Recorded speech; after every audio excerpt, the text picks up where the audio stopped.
morning and welcome back to another Sunday morning with the Blerd Church of Anime. I am your preacher, your pastor, your cult leader, messenger, whatever you want to call me. I am Black Star, here to hit you with another hopefully inspiring message based on anime and manga. Has my little familiar come out today? Not yet, but I'm sure. Oh, speak of the devil. Here he is. Say hi to the camera, Ollie. Hi.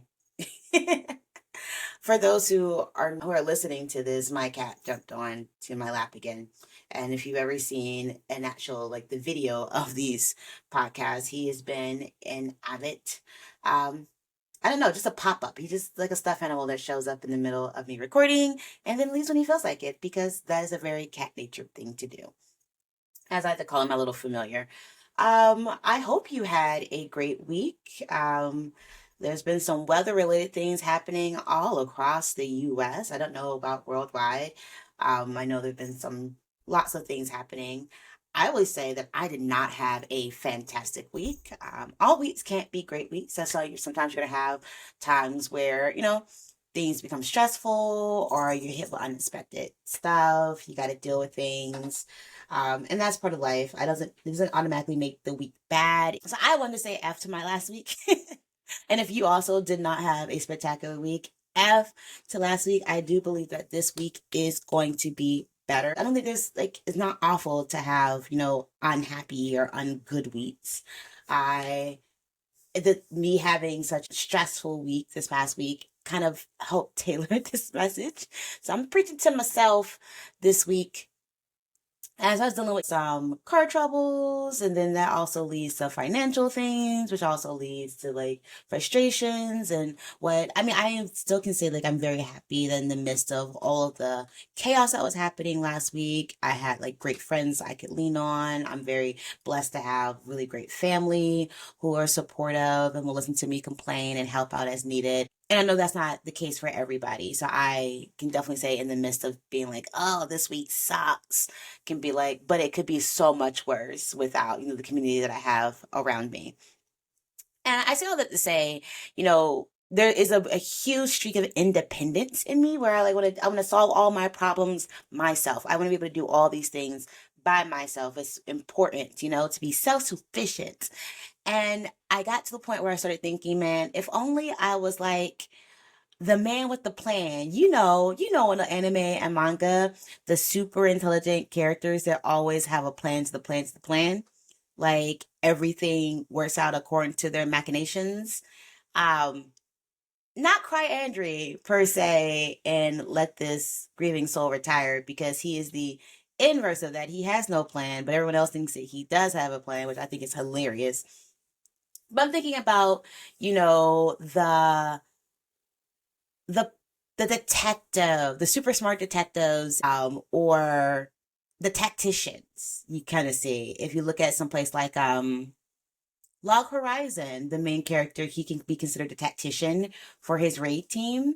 The man with the plan. It's always a man. But not quite like them. That's not the characters I was thinking of. To be honest, I was moving more towards the Classroom of the Elite or Death Note. If only I could be the person with a plan like that.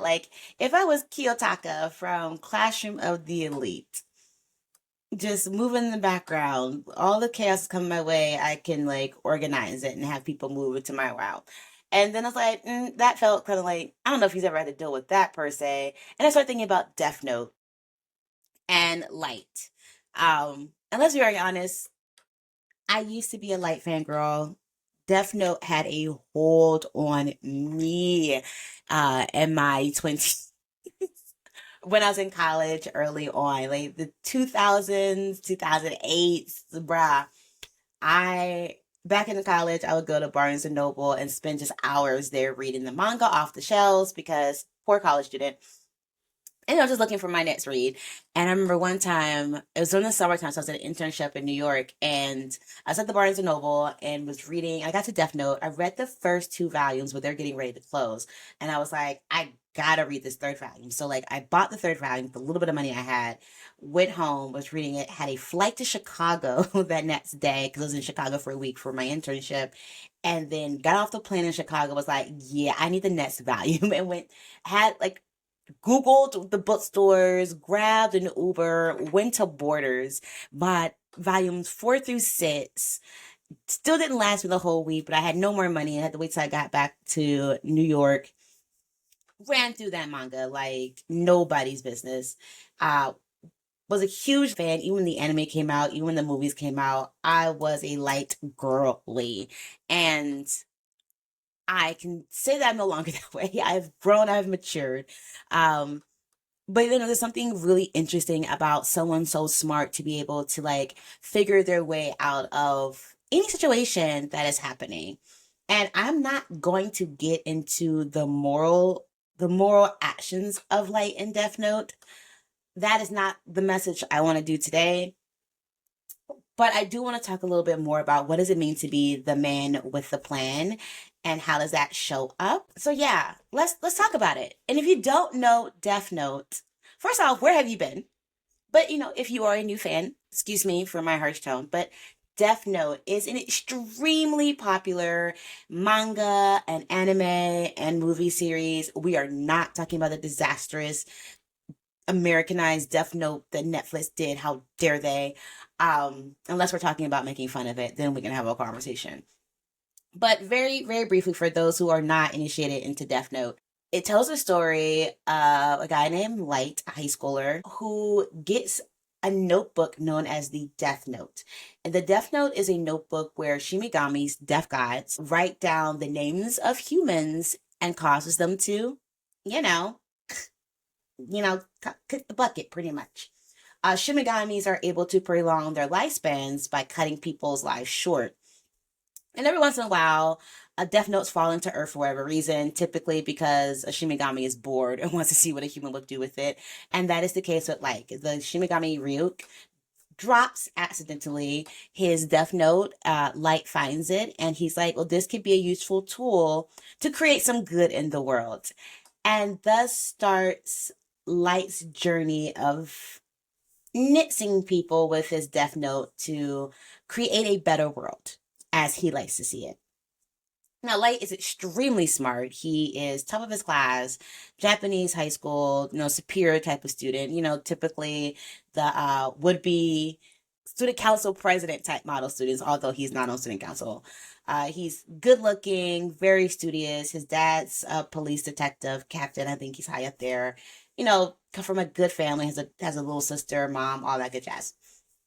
But now he has a secret. Now he can nix people by just writing their name in the Death Note. And he truly believes he is smarter than everybody else until a little foil comes up by the name of L. L is an English detective who solves unsolvable crimes around the world as like a pastime. Like it's a thought process to him. And this idea of all these random criminals and people dying, they feel like there's this force that is killing all these criminals and trying to figure out how it's happening, and they dubbed the killer Kira. And so L is put on the case to find Kira and arrest him for his murderous activities, pretty much. And so now you have these two really smart people going back and forth, and one trying to discover the other trying to kill the other, but doesn't have enough information to actually kill him. It's a really great psychological theater. And that's all I'm going to say on that, because I still want people to be able, if you haven't already been spoiled on this anime, manga, whatever, movies, I want you to experience for yourself. There will be some slight spoilers, just so you know. But yeah, it's a fun ride, and I've never looked back on my Death Note fandom phase and be like, you were really doing a lot there. Like, I still hate that I was into Twilight. Sometimes I look at my Aragon days and be like, "Whoo, girl," but I don't say that about Death Note. It is what it is. So what do I want to talk about? I talk about the man with the plan, and a lot of times they're like this solo, very independent figure because they're so smart they can figure it out themselves. They can make all these things happen and all these things work.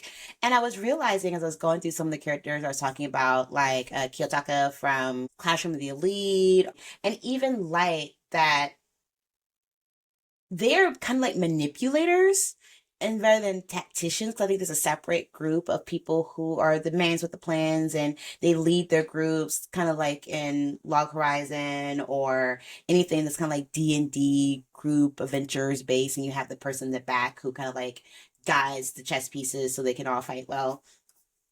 And because like the group knows they're being manipulated, being told to do certain things, and like that's very front for like, hey, this person's guiding you so that way we can all be successful, versus a Kiyotaka or a Light where it's like, these are my mechanisms, I want this thing to happen, it will lead to your betterment, we have the same goals kinda, but if I decide that's not the goal I don't want to achieve, that's not the goal we're going to get. And being the man with the plan in that way, being the uh manipulator, means that again you need a community because you can't do it yourself. So while Light with the Death Note is creating this better world free from like criminals and like the worst type of criminals, because he's not just going over purse snatchers and stuff, but he is going after folk who are considered murderers and great is kind of people, even before they go through their trial sometimes. But definitely people who have gone through trial and are like sentenced to death, he just kind of kills them right there. And it does. It's scaring the criminals of the world because you don't know when Kira's going to attack or how he's going to attack or how you're going to die. It's a whole thing. So yeah, he's doing a lot of that by himself. But then when the pressure comes on of like, now the governments of the world are trying to figure out who is Kira, how do we get him to stop or use them for our own machinations or blah blah blah. Light thinks he is smart enough to do a lot of this stuff on his own and to manipulate people to keep his identity hidden as Kira. But that's not true. Like there's a whole surrounding case of characters who come and are used by him, but like he wouldn't have gotten as far as he did without them. So I guess what I'm kind of saying, like the thesis statement of this is like, even if you're the man with the plan, even if you're the worst type of man with the plan, the manipulator, you cannot do it on your own. Like it has to be a community of people who are willing, or I mean, even sometimes unwilling, to like be part of whatever the final goal is, what you're trying to do. Even as I've stopped being such a Light fan, I've always been a Misa fan. Misa is a character that comes in and is one of the main people who is manipulated by Light. She loves Light. She loves Kira, the all of that. And when I first introduced to Misa, I was like, she's kind of dumb. She's like, I'm in love, so I'll let you do whatever you want to me. And my sensibilities, when I was a girl who was like, I don't friends with girls, um, yeah, that kind of stuck out of my nerves. Now that I'm like a girl's girl, and now that I'm like feminine solidity, and my femmes were all here, I have so much more love for Misa, and I think I really care about how the story ends for Misa more than anybody else. That's a big thing that's kept me a Death Note fan overall, is that the ending for Misa was an okay ending because it could have gone so many different ways. And Misa is someone who is willingly being manipulated, which I don't know if you're being manipulated if you're willingly giving up your control, but still there's parts to it where, she consents to certain things and not to others. But she, at the whole of her piece, is like, I want Light to win. I want Kira to continue. Like, Kira's an important figure in this world. And I think that is addressed and I think that is held very standard. So she becomes kind of like his first truly like manipulated person, his first chess piece. I also really respect Misa because Misa knows that she's not the most intellectual, logical person. Like the things she does make sense. Don't get me wrong. I called her dumb, but she's not dumb. She is someone within a certain context who understands the realities of her world. And so when she's like, hey, I found you. You are doing a better job at this than me. I want to be of help to you. And to be a help to you is to do what you say. I think that is like a sound decision on her part and makes total sense of someone who, again, is seeing the whole picture rather than just like, this is what I want. She's doing both. Like, she's gonna be selfish, like, I want you, I want to be loved by this person, um, but also I believe in your ideals, and so in order to get out of the way, I have to like let you move me and not question when you ask me to do certain things. Misa, I think, is the most loyal of the chess pieces, and I think a lot of people start off as being loyal chess pieces to the man with the plan. And it gives them their first footsteps into being able to change the situation, change what's happening around. I think it's talk a lot about change because last week we definitely did talk about how do you change the toxic culture. But for Light, it was definitely Misa. In Classroom of the Elite, for Kiyotaka, it was Suzune, I believe. That girl whose like brother's part of the student council and don't want to talk to her and she feels a way about it. Yeah, her. Again, I don't think at the beginning she doesn't realize she's being manipulated, but she does trust an oh boy enough to do I think he's asking to her and follow his plan. So she kind of knows she's not doing it on her own, which I think I really appreciate. He's giving her the glory to help her rise up, whatever, blah, blah, blah. Classroom Elite can get very, very convoluted. Let's say it that way. Still fun watch. You love watching to see how everything works out in the end. Okay, so there's the first group, the first person who, normally a woman when it's a man with a plan, who's like, I will willingly become a pawn. Move me as you see fit. And then you see more people coming along. I will say Light loses a lot of fans midway through with some of the decisions he makes around how to protect his identity that when I was really into it, I was like, it's unfair, but it made sense, it's logical. And now I'm like, no, you could have done something better. The way you handled this was not even trying to be too quick about it or trying to like you were selfish. Like we're already starting to see some of that like megalomaniac type of ego that he has in some of these earlier scenes that when I was younger I just did not want to see. Um and then there's a whole task force that is built around finding Kira, and Light's father is a part of it. And this brings on led by Elle, the lead detective. And this brings on a lot of conflicting, like, intellectual battles. The anime trying to make it look so like they're trying to make Sakuga for it. And it works, but it's just like you can't describe it. You just gotta kind of go see it.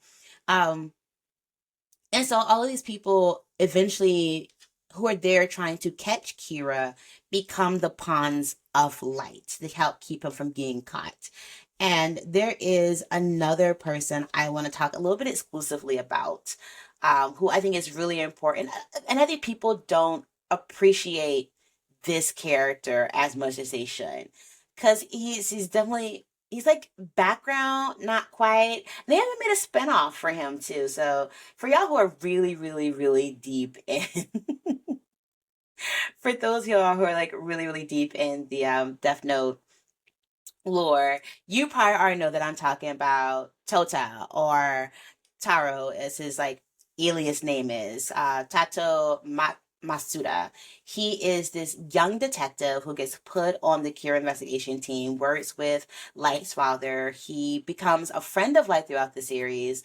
And even though he's on the task force to stop Kira, because he's young, because he's like part of the internet culture, because he's seeing how the world is changing with there being less criminals and less crimes being committed overall, because people are scared that like this invisible force is going to come and eat them before they even see the inside of a courtroom or even a jail cell, because that's the fear that Kira is trying to inhabit, to help stop crime. And even though he's like, I know we need to find Kira, there's a part of him that's like, but I kind of don't hate everything he's doing. Like, does the ends justify the means kind of character? And he's one of the few people on the task force who has that voice. Like, he's not a voice of reason because he's young and a little bit, not dumb. He's young and like impulsive, and he's also a little bit, he knows that he's the inferior detective in this group. And like he's annoying to his coworkers because they're all like career detectives and they do all these things, and he's like, okay, I'm here for the vibes. But I think his journey, I've actually like rereading Death Note and I'm planning on rewatching it too. I kind of really like seeing the Kira and the Light journey through Tota's eyes. Because here he is, someone who's like, yes, I gotta catch this criminal because he's extrajudiciously killing people. First criminals, and then some people who it was like a convenience thing, which again, not great. You can kind of see him over time as like the Kira killings and things become more outlandish per se, and not, I like to say not 100% all of Light's doing, but a lot of it out of Light's machinations that you can put at the feet of Light. Um, he's saying like, yes, if within these certain constraints, Kira could have been a good force of good, even though he's doing bad things.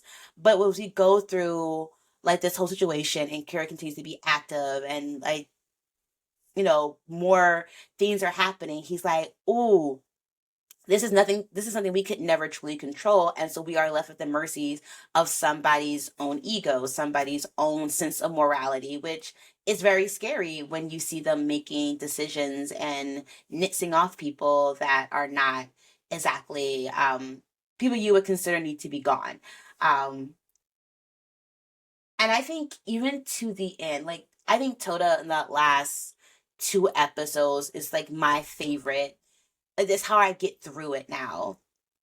Seeing the disillusionment of like being for this thing, seeing how some of this happens, hearing, some of the tragedies that happen within his own group in the Kira investigation group, surviving some really bad things, and then finally being addressed with like, this is the end goals, this is the person, this is the all powerful thing that you've been fighting with for years, and realizing like a lot of the trust that you've put in people is absolutely shattered, and seeing how Tota is shattered in that aspect, and have to do some quick thinking to really like bring it into some stuff.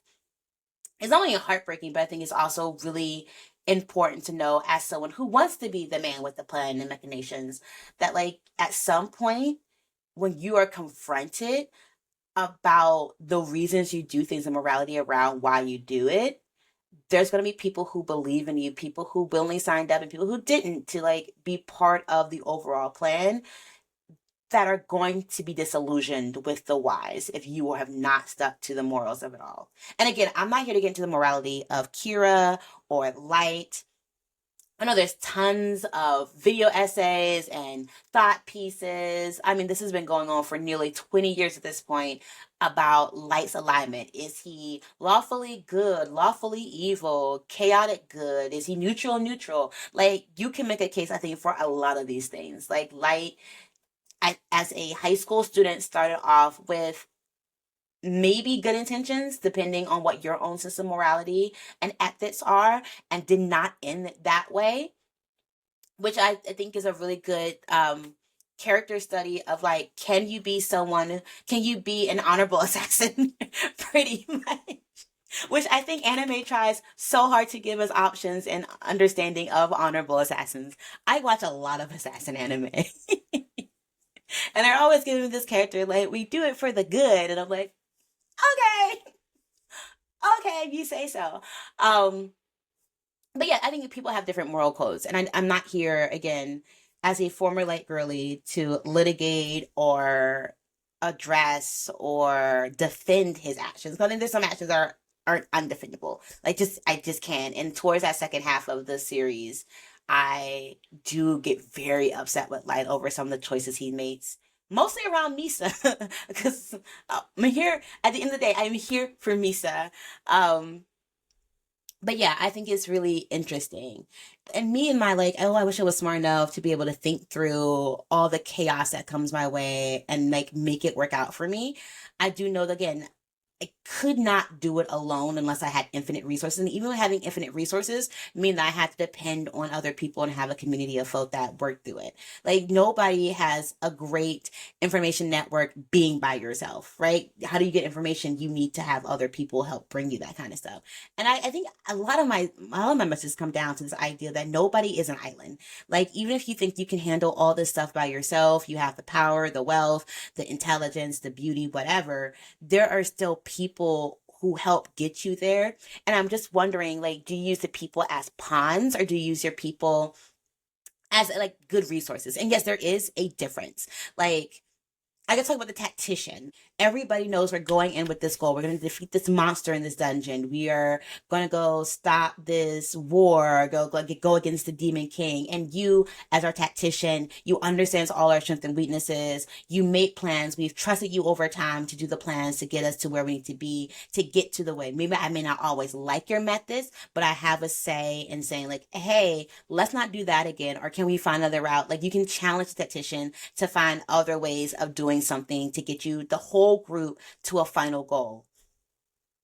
The manipulator, the L's, the Kiyotakas of the world, they don't ask your permission. And sometimes you give it to them, like again, with the Misas. But even then, there's this way that they can, you may have the same goal or you think you do because you don't truly understand everything about them. And that is another big thing about a lot of the master manipulators, is that they'll never let you know what the true goal is or what they truly want out of something.